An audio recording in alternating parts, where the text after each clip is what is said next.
دوستو کہانی جہاں میں خوش آمدید۔ کہانی جہاں کے سفر میں ہمارے ساتھ رہنے کے لیے چینل کو لائک اور سبسکرائب کریں اور بیل آئیکن کو بھی پریس کر دیں تاکہ کہانی کے خزانے سے ملے نیا روز کہانی کا خزانہ۔ تو آج کی کہانی ہے چڑیوں سے دوستی۔ چڑیا تو آپ نے دیکھی ہوں گی، یہ چھوٹے سے پرندے عام طور پر گھروں میں گھونسلہ بنا کر رہتے ہیں، چوں چاں چوں چی کرتے پھرتے ہیں، بہت بھلے لگتے ہیں۔ آپ ان کو چاول وغیرہ ڈالیں تو پھر پھر کر کے کھانے کے لیے آ جاتے ہیں یا پھر اپنے بچوں کے لیے دانے اٹھا کر لے جاتے ہیں۔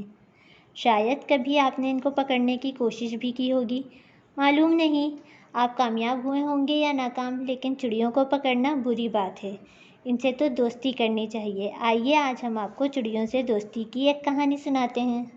بنٹو بہت عالم فاضل آدمی تھا۔ وہ اپنی میز پر بڑے آرام سے کام کر رہا تھا، کوئی کتاب لکھ رہا تھا۔ کتابیں لکھنا ہی اس کا کام تھا، اپنے کام میں مصروف تھا۔ ایسے میں اس کے کانوں میں شور گونجا۔ سر اٹھا کر دیکھا تو ایک چڑیا اور ایک چڑا چھت میں اپنا گھونسلہ بنا رہے تھے۔ وہ آپس میں خوب زور و شور سے بات چیت کر رہے تھے۔ گھر بنانے کی کوشش میں ان سے تنکے بھی گر رہے تھے، جس کی وجہ سے بنٹو کے کام میں خلل پڑ رہا تھا۔ چڑیوں کی وجہ سے جب اس کا دھیان ہٹا اور کام میں خلل پڑا تو وہ اٹھا اور چڑیوں کا گھونسلہ صاف کر دیا، چڑیوں کو بھگا دیا۔ دوسرے دن جب وہ پھر کام کرنے کے لیے بیٹھا تو دوبارہ ان دونوں کو اسی جگہ گھونسلے بناتے دیکھا۔ بنٹو نے انہیں دوبارہ بھگا دیا اور گھونسلہ پھر صاف کر دیا، لیکن پھر ہوا کیا، وہ روز آ کر گھونسلہ بنانے لگتی اور یہ ان کا گھونسلہ اکھاڑ پھینکتا۔ آخر وہ گھونسلہ صاف کرتے کرتے تھک گیا۔ چڑیا نہ تھکی، وہ سر پکڑ کر بیٹھ گیا۔ آخر اس نے سوچا ان سے دوستی کیوں نہ کی جائے۔ بنٹو نے تھوڑے سے چاول فرش پہ ڈال دیے اور خاموشی سے بیٹھ کر کام کرنے لگا۔ کئی گھنٹے گزر گئے لیکن کوئی چڑیا چاول کھانے نہ آئی۔ وہ مایوس ہونے لگا کہ اتنے میں کیا دیکھتا ہے کہ کئی چڑیاں آئیں اور چھت کے آس پاس ادھر ادھر بیٹھنے لگ گئیں، چاول کھانے نیچے نہ آئیں۔ گویا وہ چاول تو کھانا چاہتی تھیں لیکن ڈرتی بھی تھیں، خوف انہیں نیچے نہیں آنے دے رہا تھا۔ آخر کار ایک چوڑا جو شاید ان سب میں سب سے زیادہ دلیر تھا فرش پر اتر آیا، ڈرتے ڈرتے چاولوں تک آ گیا۔ جو ہی وہ چاول چگنے لگا دوسری چڑیا بھی آ گئیں اور چاول کھانے لگیں۔ بنٹو اب روز اسی جگہ چاول ڈالنے لگا۔ کچھ دن گزرنے پر اس نے اپنی میز سے کچھ نزدیک چاول ڈالے۔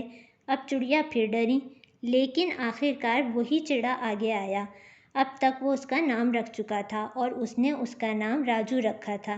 راجو کے آگے آتے ہی دوسری چڑیا بھی آگے آ گئیں اور چاول کھانے لگ گئیں۔ کچھ دن بنٹو اسی جگہ چاول ڈالتا رہا، پھر اس نے فاصلہ اور کم کر دیا، چاول کچھ اور نزدیک ڈال دیے۔ ایک بار چڑیا پھر ڈریں لیکن راجو آگے آیا اور چڑیا بھی اس کے پیچھے آگے آ گئیں۔ اگلا قدم بنٹو نے یہ اٹھایا کہ چاول کے دانے اپنی میز پر رکھ دیے، یہاں بھی آخر چڑیا آ گئیں۔ اس کے بعد بنٹو نے ایک قدم اور آگے بڑھایا، چاول اپنی ہتھیلی پر رکھے، یہاں بھی پہل اس کے پہلے دوست راجو نے کی۔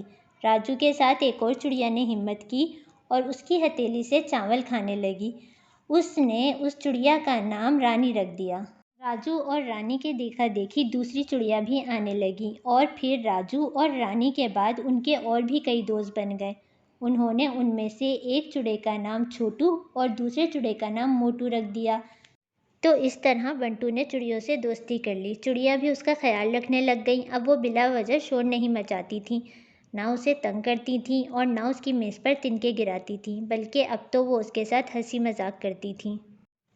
تو دوستو چھوٹے چھوٹے پرندوں سے دوستی کرنے کا تو مزہ ہی الگ ہے۔ جیسے پرندے خود خوبصورت ہوتے ہیں ان کی دوستی بھی اسی طرح خوبصورت ہوتی ہے۔ طوطے ہوں یا کبوتر، چڑیا ہوں یا کوئی اور پرندے، ان کے آگے دانا ڈالیں، اس طرح آپ کے اندر ہمدردی اور پیار کا ایک جذبہ پیدا ہوگا، لیکن کبھی ان پرندوں کو پکڑنے کی کوشش نہ کریں۔